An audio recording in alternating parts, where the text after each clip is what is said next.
Kính thưa quý vị, tôi xin phép được phổ biến cái tài liệu này nói về cái vai trò quan trọng của Fulbright Ambassador Program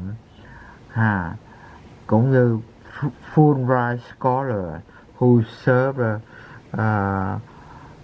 thế gian who serve cho thế giới nha.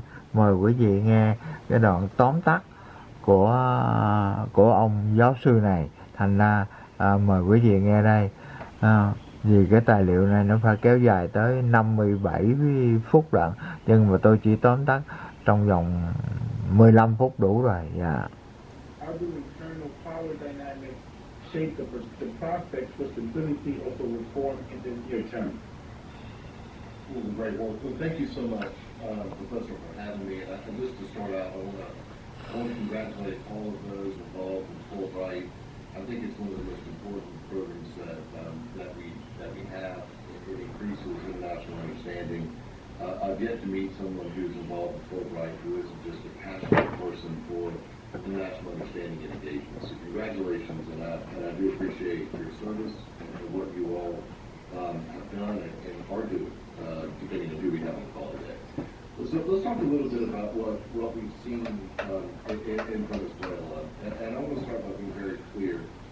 From my perspective, and I think from the perspective of international definition, we're dealing with an autocratic regime, and to some extent it was also a criminal organization masquerading as a government, a kleptocracy involved in all manner of negative activities.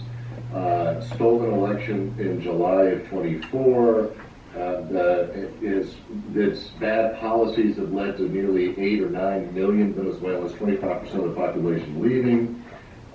They're under indictment not only for narcotics trafficking in the United States, but also for crimes against humanity in the International Criminal Court. This is a bad group of people. And what we have seen, the activity, what happened on January the 3rd, is that we have the same regime under new management. There's been no change in the regime itself. And what I want to lay out for you a little bit here is what are the power centers and how do I see things evolving? And I'm looking for certain indicators of activity that'll indicate, okay, are we going in the right direction or the wrong direction? Because you all will probably have noted that Secretary Rubio came out a couple of days after the 3rd of January with what appeared to be a plan. At the very beginning, it was clear to me there wasn't a plan. Being very upfront here, the plan now is stability, recovery, and transition. And we'll talk about that when we get into the economics of Venezuela a little bit. But we're looking at the stability question from the perspective of the U.S. government was bringing in the rightful leader of Venezuela who won the election clearly in July of 24, Edmundo Gonzalez. Would not have led to stability of the country. Therefore, they're working on a slower transition, keeping Delcy Rodriguez in position. There are 3 power centers in Venezuela, and it's important to understand how these interact with each other. You have the executive branch, which is, or was, Nicolas Maduro, Celia Flores, and Celia is by far the brighter of the two, and I've met them all, right? A very, very sharp operator, whereas Maduro, I believe, to be more clever than classically intelligent. It was certainly leaned on the support of the Cubans, as was indicated by what happened on the 3rd, for his position. Together with them were the Rodriguez siblings, Delcy and Jorge. Jorge is the head of the National Assembly. Delcy was the vice president. Delcy never had a position of importance before Nicolas Maduro took over as president in 2013. She was actually fired by Chavez in the past. So that was one power center. Then you had a second power center, which is Vladimir Pagino Lopez. He runs the military, and he's been in charge of the military as Minister of Defense for a very long time. And then the third power center is Diosdado, Minister of Interior and enforcer for the regime. And when I say enforcer, I want to be very clear what I mean. When I was on the ground in Venezuela in 2018, Senator Bob Corker visited, had a meeting with Nicolas Maduro. Thưa quý vị, tôi cũng đã ở qua Cuba rồi nhé. Dạ. He arrested councilmen by the name of Fernando Oban was thrown from the 10th floor of a building and killed by the Internal Security Services Sabine. That Internal Security Services are run by Diosdado Cabello. So he runs the internal security, the repressive apparatus, the military intelligence, and the colectivos. If you've studied autocracy, generally speaking, there's always a semi-official armed group supporting the executive. In the case of Manuel Noriega, they were called dignity battalions. In the case of Venezuela, they're called colectivos. And it's basically a motorcycle gang that terrorizes political opponents. So Diosdado Cabello has this power as vice president of the PSUV party, as well as the enforcer for the regime. In the morning of the 3rd, after the events had happened, he was out on the street in his body armor and Kevlar helmet, saying that the revolution would never stop, these kinds of things. So what am I seeing? And with this, I'll wrap up quickly, Rick, because I know we have a lot of questions to get to. What I'm currently seeing is a consolidation of power by Delcy Rodriguez and the executive in an attempt, it appears, to align herself more with Vladimir Cujino Lopez in the military, recognize them.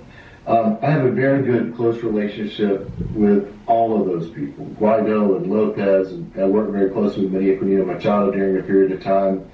In fact, encouraged her to run in the primaries and helped her gain access to unitary platform.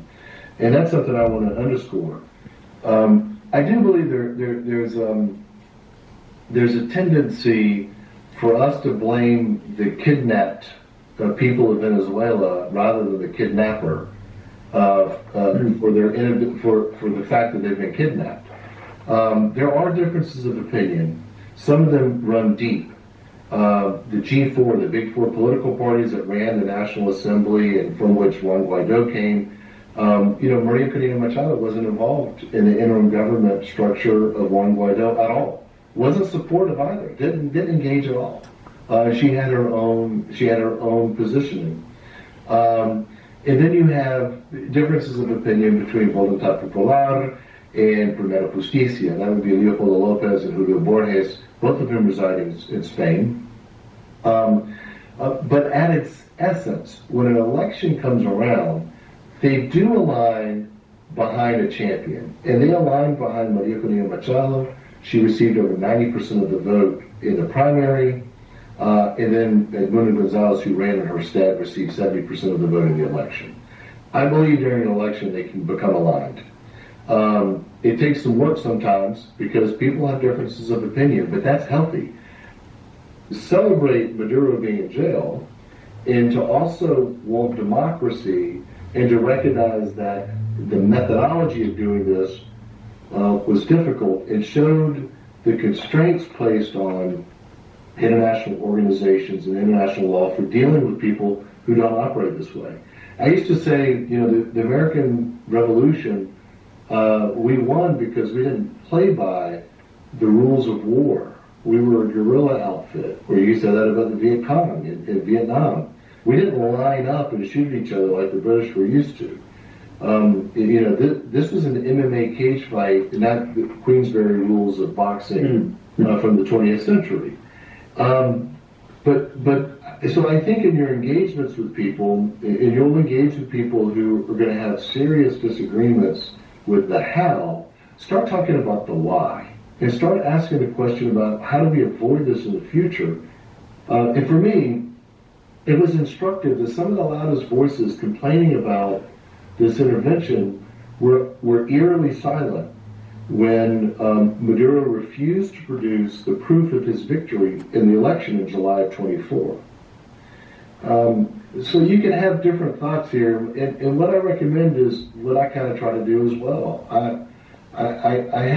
I have a moral compass, I have beliefs that I have, but I am open to listening to people and gathering information, asking the tough questions, and seeing, what should the world look like, and then how do we operate in the world in which we have. So I think all of you, because you span the globe, will be talking to people who are going to have serious problems with this issue, and I think it's okay to have a healthy, honest debate about the why, and then how do we avoid this in the future. Thank you, thank you. And once again, Ambassador, I also want to highlight to the audience the very good scholarship by Daniel Immerwahr that you mentioned, How to Hide an Empire. Is an amazing piece of scholarship to understanding U.S. foreign policy in a historical longue durée. By all means, Ambassador Story, we would like to thank you for your time, sir. Before we close out to the audience, I do want to mention we're going to continue to have more of these events. So for the audience members, if you actually know of any Fulbrighter that has yet to join, please encourage them to do so. Hopefully also, Ambassador Story, we definitely welcome to have you again.